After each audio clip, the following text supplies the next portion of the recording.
جناب سیدنا سری سختی رحمت اللہ علیہ فرماتے میرا دل سخت ہو گیا تھا، میں بڑا پریشان رہتا تھا۔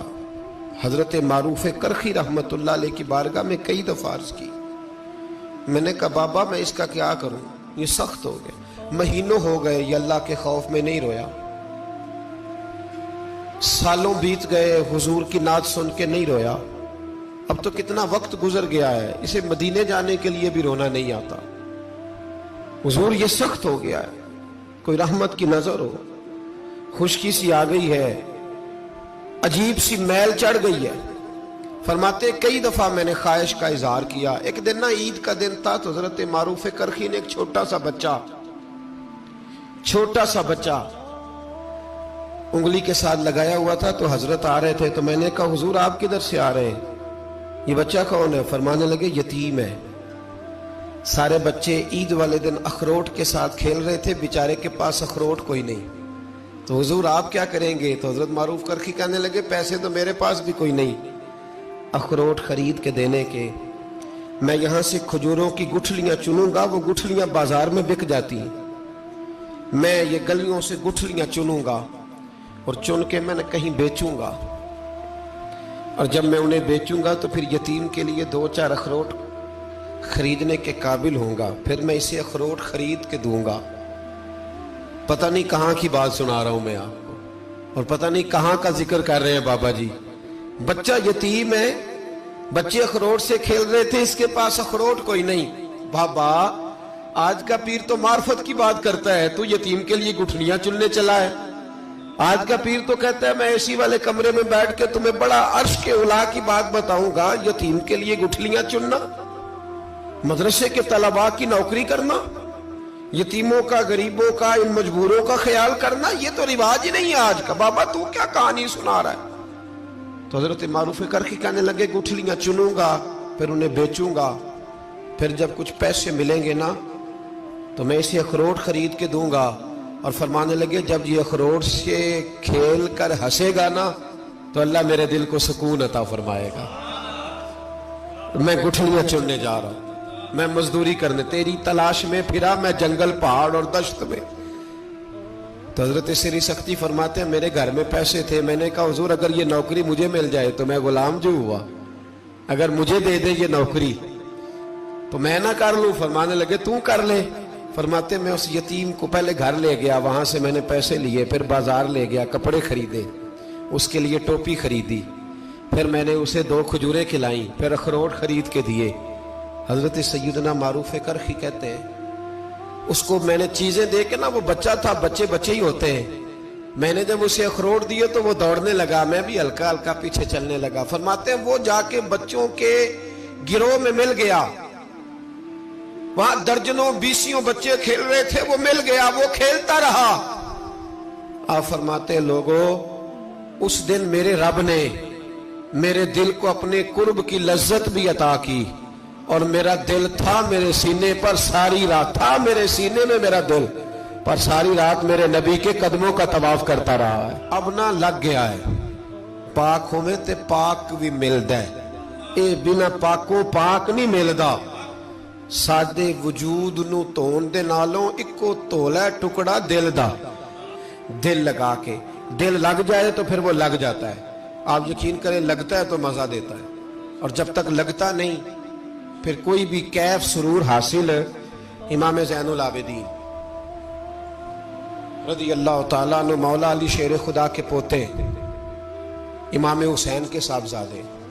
سیدہ پاک کی پیاری نسل، امام زین العابدین گھر میں نماز پڑھ رہے، ذرا غور کرنا بات پہ، گھر پہ نماز پڑھ رہے تھے، گھر میں آگ لگ گئی۔ جب آگ لگی ہے تو پھر شور بھی ہوتا ہے، کچھ لوگوں نے شور مچایا، آگ آگ آگ، دور دراز سے لوگ دوڑے، آپ کا ایک چھوٹا بچہ بھی پاس سویا ہوا ہے، آگ لگ گئی، شور ہو رہا، دور دراز سے لوگ پانی لے کے دوڑ رہے ہیں، آگ بجھائی جا رہی، امام صاحب نماز پڑھ رہے ہیں۔ حکم ہے کہ ایسی ایمرجنسی دیکھو تو نماز توڑ دو، پر اس کے لیے جو دیکھے ہی نہ، جسے سوجے ہی نہ ہو کیا رہا۔ امام زین العابدین پڑھتے رہے، نماز مکمل ہوئی تو آپ کی زوجہ کہنے لگی اللہ آپ پہ رحم کرے، گھر میں آگ لگ گئی تھی، سارا محلہ، سارا گاؤں، سارا شہر ٹوٹ پڑا، بچہ سویا ہوا تھا، آپ نے توجہ ہی نہیں کی۔ تو آپ فرمانے لگے ہلکی سی بن بناہٹ ہوئی تھی میرے کانوں میں،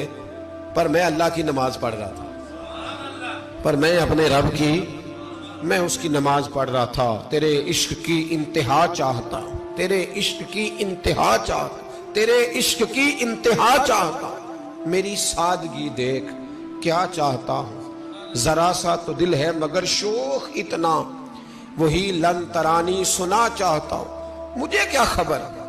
ادھر کیا ہو رہا، ادھر میں تو اس کے ساتھ میرا تعلق تھا، میں تو اللہ کی بارگاہ میں حاضر تھا، مجھے کیا پتا۔ بی بی کہنے لگی آگ لگ گئی تھی، تو فرمانے لگے بھلی مانس چپ کر، تم دنیا کی آگ بجھا رہے تھے، میں جہنم کی آگ بجھا رہا تھا، تم لوگ اپنے شور میں تھے تو میں اپنے ذائقے میں۔ الذین ہم فی صلاتہم خاشعون، فرمایا یہ لوگ اپنی نمازوں میں عاجزی کر، دل لگا کے کرتے ہیں جو کرتے ہیں۔ وہ بڑی خوبصورت مثال ہے، حضرت رومی نے لکھی ہے، بڑی مشہور بھی ہے۔ ایک نمازی نماز پڑھ رہا تھا، میری طرح کا نمازی، مجنو اس کے آگے سے گزر گیا، لیلا کے گھر جا رہا، تو نمازی اتحیات پہ تھا، اتنی دیر میں اس نے بھی نماز مکمل کر لی، تو پیچھے سے جا کے مجنو کا گریبان تھاما، کہنے لگا شرم نہیں آتی تجھے، مسئلے کا نہیں پتا، نمازی کے آگے سے نہیں گزرنا چاہیے؟ تو کہنے لگا یار معاف کر دو، مجنو کہنے لگا معاف کر دو، غلطی ہو گئی، حالانکہ شہزادہ تھا، پر معافیاں کیوں مانگ رہا ہے؟ اس لیے کہ کسی سے دل جو لگ گیا ہے، عاجزی آ گئی، ان کے چل یار معاف کر دے، تیری مہربانی، نمازی ناراض نہ ہو جائے، نمازی بڑے ڈاڈے ہوتے ہیں، کئی دفعہ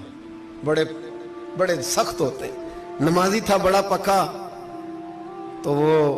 کہنے لگا نہیں، نماز خراب کر دی تو نے، تجھے پتہ نہیں آگے سے نہیں گزرنا چاہیے، اور ویسے بھی زمانے کا رواج ہے، جو معافی مانگ لے لوگ سمجھتے ہیں بزدل ہے، یہ بھی بڑا مسئلہ ہے، آپ تھوڑا سا کہہ دیں کہ جب دیکھی جائے گی جو ہوگی، لوگ سمجھتے ہیں نہیں ہے دم کم، معافی مانگ لے سامنے والا بگڑ جاتا ہے، الا ماشاءاللہ، لیکن اس کا مطلب یہ نہیں کہ ہم معذرت کرنی چھوڑ دیں، وہ اگر بری عادت پہ ہے تو ہم نے اپنی اچھی عادت کو قائم رکھنا ہے، تو کہا جناب معاف کر دے، تو نمازی کہنے لگا نہیں تجھے عقل نہیں ہے، نمازی کے آگے سے نہیں گزرنا چاہیے، پھر مجنون نے بڑی بات کر دی، پھر ایک عاشق نے عاشقوں والا جملہ بولا، پھر ایک محبت کرنے والے نے بڑی بات کی، کہنے لگا یار نمازی میں تو معافی مانگ رہا ہوں تو نہیں دے رہا، چل ایک سوال کا جواب ہی دے دے کہ میں تو عورت کے عشق میں جا رہا تھا، مجھے تو نظر نہیں آیا کہ تو نماز پڑھ رہا ہے، میں تو بی بی کے عشق میں تھا، مجھے تو نظر نہیں آیا، تو بتا تو رب کے عشق میں تھا، تو مجھے کیسے دیکھ رہا تھا، میں تجھے کیسے نظر آیا، حالانکہ تو اللہ کے عشق میں کھڑا تھا، مالک حقیقی کی محبت میں تیری میرے اوپر نظر کیسے پڑ گئی، میں تو عورت کے عشق میں تھا۔ اب نمازی صاحب شرمندہ ہو گئے، مجنو کہنے لگا آج کے بعد جب رب کی بارگاہ میں کھڑے ہونا نا تو والذین آمنوا اشد حبا للہ، پھر نماز کے لیے نہیں، اس کے پیار میں بھی کھڑے ہونا، دل لگا کے